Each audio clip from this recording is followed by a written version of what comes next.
नमस्कार, मी गौरी सूर्यवंशी. एस मराठीमध्ये आपलं स्वागत. वळूया आजच्या बातमीकडे.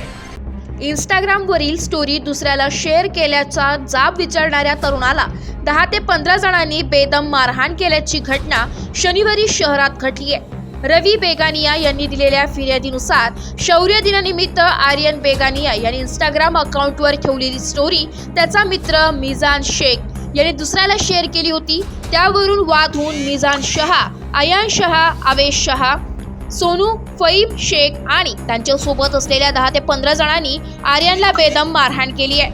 ही घटना घडल्यानंतर शहरात तणाव निर्माण झाला होता. नागरिकांनी पोलीस ठाण्यासमोर ठिय्या धरला होता. रात्री उशिरापर्यंत गुन्हा दाखल करण्याचे काम सुरू होते.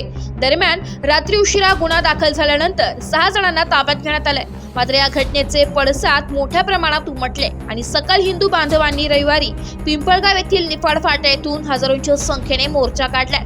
निफाड फाटा मार्गे मेन रोड व पुढे पिंपळगाव पोलीस स्टेशन अशा स्वरूपात काढण्यात आलेल्या निषेध मोर्चामध्ये हजारो हिंदू बांधव मोठ्या संख्येने सहभागी झाले होते.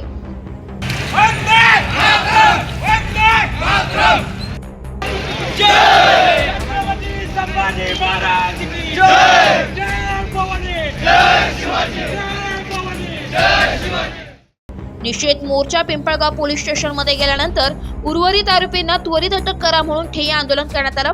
तर पोलीस प्रशासनाने गुन्हा नोंदविण्यात दिरंगाई केली. याबाबत देखील नागरिकांनी निषेध नोंदविलाय. तब्बल 1 तासापेक्षा काल ठिय्या आंदोलन केल्यानंतर आमदार देवयानी फरांदे यांच्या उपस्थितीमध्ये अप्पर पोलीस अधीक्षक आदित्य मिरखेलकर यांना निवेदन देऊन सदर आरोपींवर कठोर कारवाई करण्याची मागणी करण्यात आली आहे. तसेच सदर आरोपी तडीपार करण्यात यावे हीच देखील मागणी करण्यात आली आहे. या घटनेच्या निषेधार्थ सकाळपासूनच पिंपळगाव शहरात दुकाने पूर्णपणे बंद ठेवण्यात आली आहे.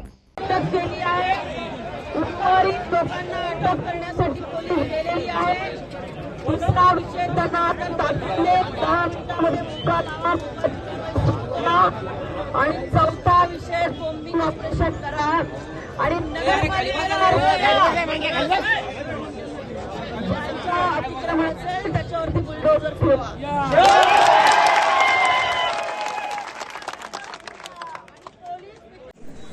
आणि हिंदूंच्या संरक्षणासाठी आम्ही रस्त्यावरती आज उतरलेलो आहोत.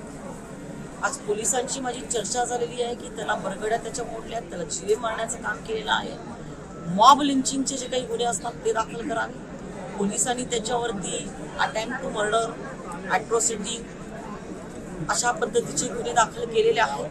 म्हणून त्याच्यावरती न थांबता हा संघटित पद्धतीचा मॉब लिंचिंगचा गुन्हा आहे. आणि जर ते जामिनावरती समजा कदाचित कोर्टामधून कधी सुटले तर त्यांच्यावरती पुढच्या कालावधीमध्ये तडीपारी देखील केली जाईल.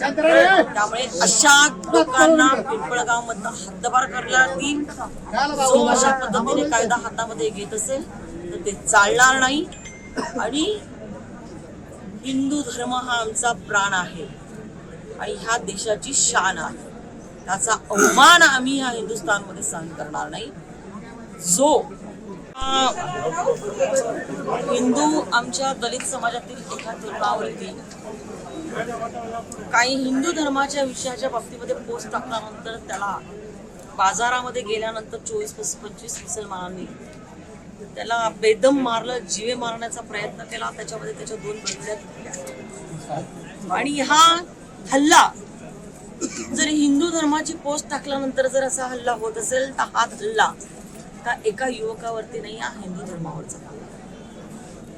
आणि त्यामुळे आज मोठ्या प्रमाणामध्ये आपण बघितलं असेल की पिंपळगाव मधला प्रत्येक घरातला तरुण आज रस्त्यावरती उतरलेला आहे. आणि आम्ही हे अजिबात खपवून घेणार नाही. हिंदू तरुण हा कधीच कायदा हातामध्ये घेत नाही. तो जर घेत असेल तर त्याच्यावरती निश्चित पोलिसांनी कारवाई करावी. पण एखाद्या हिंदू तरुणाने जर हिंदूच्या देशामध्ये, भारत हा हिंदुस्थान धर्मांच्या आधारावरती वेगळे झालेले देश जे मुस्लिम. एस मराठी न्यूज साठी प्रतिनिधी विजय बडोते, नाशिक. अशाच नवीन ताज्या घडामोडी जाणून घेण्यासाठी आमच्या एस मराठी न्यूज चॅनलला लाईक करा, शेअर करा, सबस्क्राईब करा आणि बेल आयकॉनला क्लिक करायला विसरू नका.